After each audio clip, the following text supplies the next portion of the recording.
네, 서울에서는 오늘로 28일 연속 열대야가 이어졌습니다. 기상 관측 이래 최장의 열대야 기록을 매일매일 새로 쓰고 있는데요.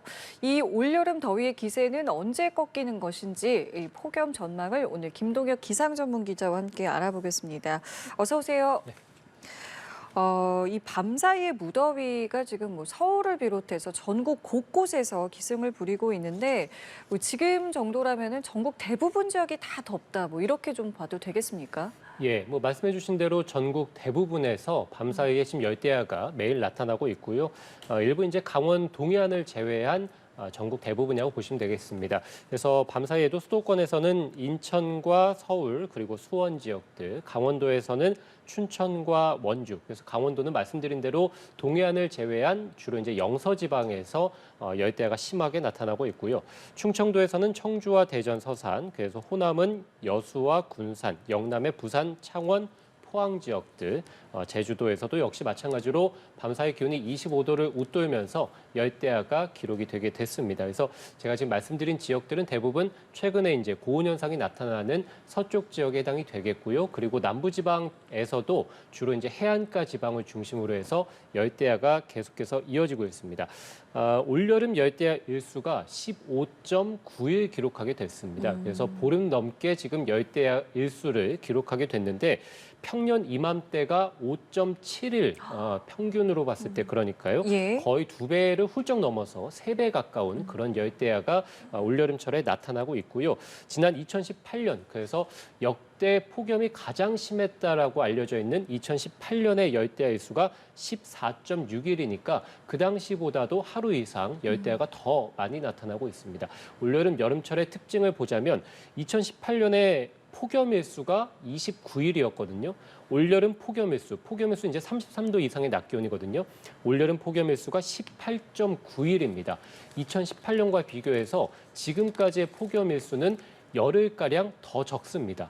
그런데 열대야 예. 일수는 2018년에 14.6일, 올여름이 15.9일이니까 열대야 일수로만 보면 2018년보다 더 많습니다. 그 얘기는 올여름은 역대 최악의 폭염을 겪었던 2018년과 비교해서는 낮의 폭염은 그때보단 덜하지만 열대야 일수, 밤에 굉장히 끈적끈적한 더위는 2018년보다 더 심하다라고 볼 수 있겠습니다. 그러니까 유독 열대야가 기승이라는 건데 그 이유가 좀 궁금합니다.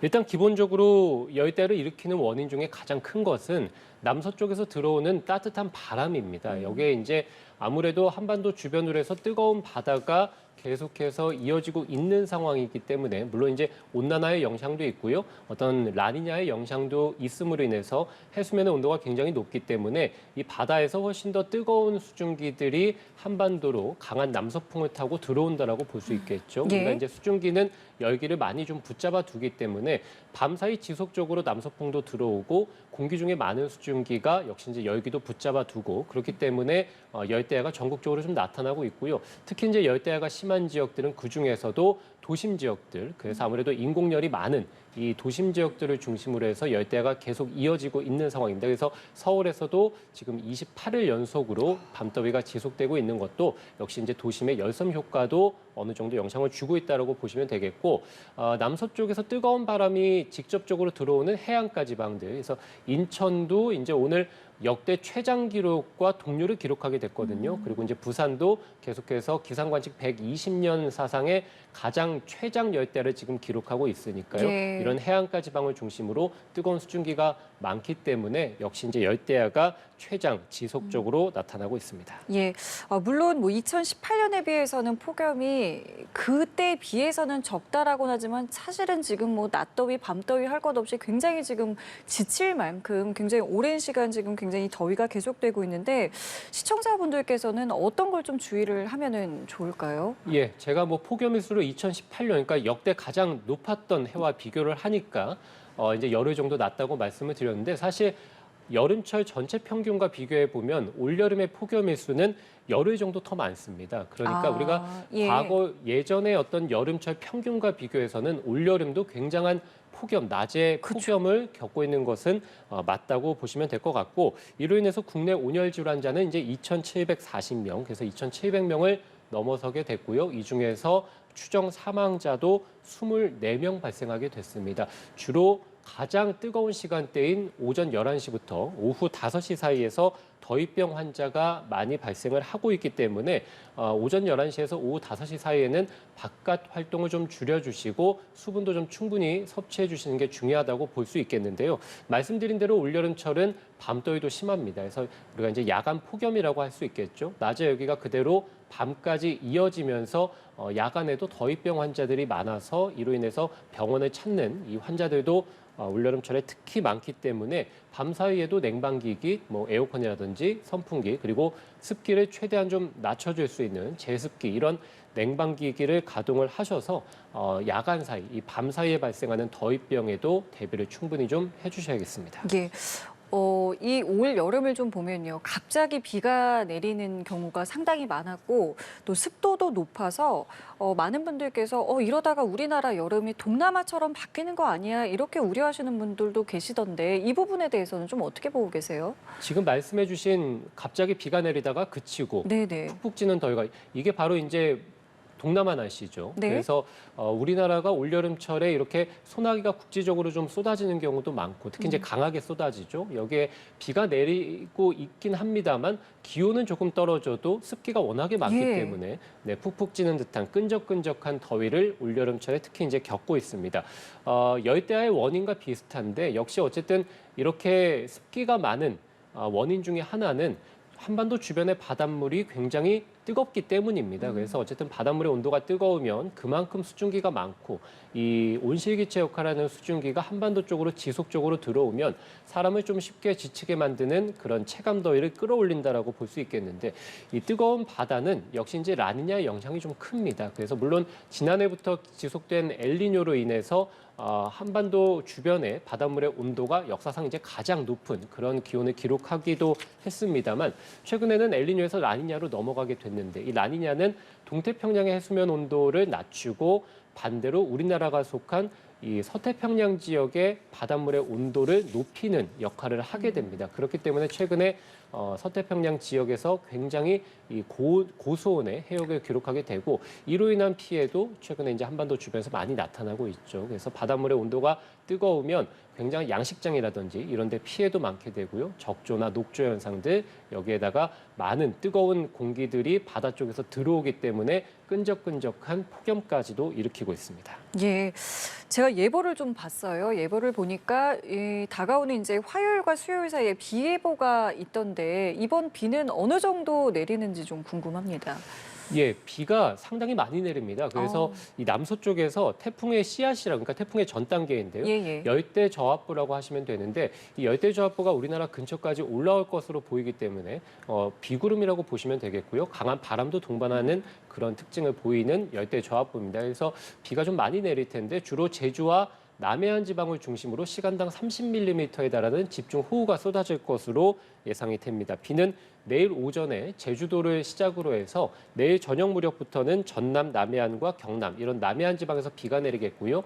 화요일부터는 전국 곳곳에서 비가 예보가 되어 있습니다. 특히 이제 이번 비가 수요일과 목요일까지도 이어질 가능성이 있습니다. 그래서 우리가 최근에 계속해서 강한 국지적인 소나기 잠깐 내렸다가 그치면서 습도를 굉장히 끌어올리는 이런 소나기가 많이 내렸다면 모처럼 이제 전국적인 비가 월요일부터 해서 목요일 정도까지 한 4나흘 정도가량 이어진다라고 보시면 되겠습니다. 제주도는 많은 곳에서 100mm 이상의 강수량이 월요일과 화요일에 쏟아지겠고요. 예. 영남에서는 부산, 울산, 경남이 30에서 80mm, 대구, 경북도 20에서 60, 수도권인 서울과 인천, 경기에서도 5에서 20mm, 강원도에서도 10에서 40mm 정도 예보가 되어 있기 때문에 적은 곳은 뭐 5에서 20, 많은 곳은 제주에서 최대 100mm, 많은 비입니다.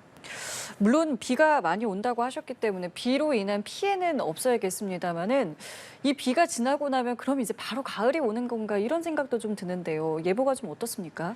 예, 뭐 저희 이 날씨를 지금 공부를 했고 그리고 이제 예보를 하는 이런 기상 많은 분들께서도 이번에 비가 워낙에 좀 길게 이어지고 일부 좀 많이 내리고 있기 때문에 최대 관심사가 그럼 비가 지나고 나면 과연 이제 열대야라든지 폭염이 좀 꺾일까? 네. 그래서 오늘 기상청에서 오전에 이제 브리핑을 했습니다. 그래서 이 비가 내리고 난 뒤에 폭염이 과연 꺾일 것인지에 대해서 기상청에 이제 물음을 했고 이에 대해서 대답을 했는데 기상청에서는 비가 내려도 일단은 폭염과 열대야는 계속될 것이다. 이렇게 예보를 하고 있습니다. 비가 워낙에 많이 내리기 때문에 이 제주와 남해안 지방을 중심으로는 당연히 이제 비가 내리고 구름이 이제 많이 끼니까 기온이 좀 떨어질 가능성이 있고 폭염특보가 지금 경보 단계에 내려진 지역들에서 주의보로 단계가 완화되는 지역들도 있겠습니다만 어쨌든 열대 저압부라는 것 자체가 남쪽에서 비구름이 우리나라 쪽으로 다가오는 거죠. 그러면 열대 지방의 뜨거운 공기를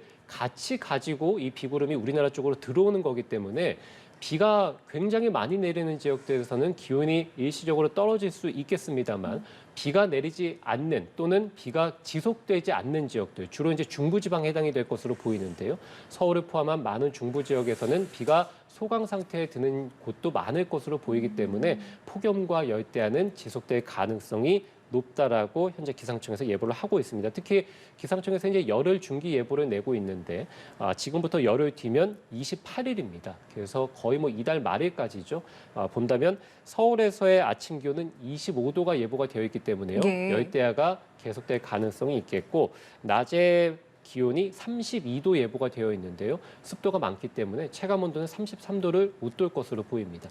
폭염특보의 기준이 체감온도가 33도 이상일 때 내려지니까 기온이 33도가 안 되더라도 체감적으로 느끼는 더위가 33도를 웃도는 지역에서는 폭염특보가 이달 말일까지 지속될 가능성이 높다고 보여집니다. 다만 우리가 지금 또 한 가지 계속해서 관심을 두고 있는 것이 서울에서 28일 연속 열대야, 네네. 제주가 34일 연속, 뭐 인천도 20일 넘게 계속 부산도 마찬가지고요. 이렇게 지금 20일 넘게 연속으로 열대야가 이어지고 있는데 열대야 기준은 오후 6시부터 그 다음 날 아침 9시까지 25도를 단 한 번도 떨어지지 않을 때입니다. 그런데 이 15시간 사이에 비가 내리게 된다면 기온이 일시적으로 떨어지니까 열대야 기록은 이제 중단될 가능성은 있겠습니다.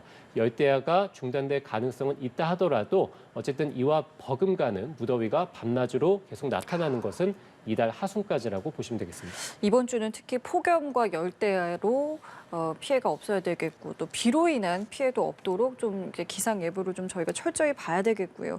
자, 그리고 이 부분도 좀 궁금합니다. 혹시 뭐 태풍 소식이 있는지 이 부분이 좀 궁금한데 어떻습니까? 예, 지금 뭐 5호, 6호, 7호, 8호 태풍 모두 지금 태풍이 일본 쪽으로 네네. 특히 이제 5호 태풍 마리아는 일본 센다이 부근을 통과해서 지나가서 소멸했고요.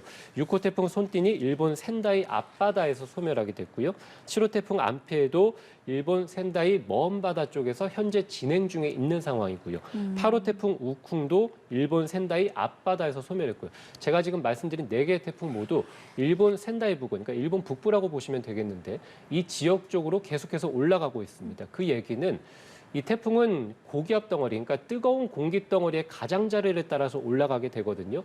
계속해서 이 4개 태풍 모두가 일본 센다이 부근으로 간다는 얘기는 우리나라를 포함해서 이 아시아 쪽에 굉장히 뜨거운 고기압이 계속해서 버티고 있다는 얘기입니다. 그렇기 때문에 이 고기압의 뜨거운 고기압의 세력이 움직이지 않고 있으니까 태풍도 계속해서 같은 곳으로 지금 올라가고 있는 것이거든요. 그래서 태풍이 계속 올라간다는 것은 그만큼 우리나라의 폭염과 열대야가 지속되고 있고 앞으로도 태풍이 발생해서도 일본 쪽으로 올라갈 가능성이 높다고 이제 볼 수 있겠고요. 기상청에서 말씀해드린 대로 이달 하순까지 지금 예년보다 무더운 날이 많을 것으로 전망을 하고 있기 때문에 태풍이 발생을 하게 된다면 이달 하순까지는 우리나라로 올라오기는 어려울 것으로 보이고요.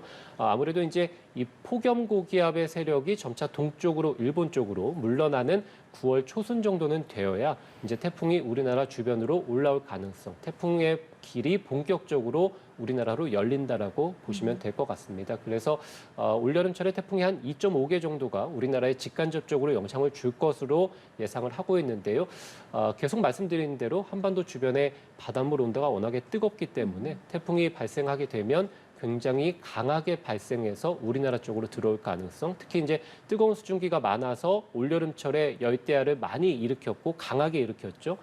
비구름이 들어오면 이 뜨거운 수증기는 비구름의 재료가 되기 때문에 태풍으로 인해서 강한 바람도 당연히 이제 피해에 대한 대비를 해야겠습니다만 굉장한 이 폭우가 쏟아질 가능성이 높다고 보여집니다. 그래서 9월부터 해서 10월 초순 정도까지는 이렇게 강한 태풍 그리고 강한 폭우에 대한 대비가 필요해 보입니다. 8월까지는 폭염에 대한 대비가 필요하겠고요.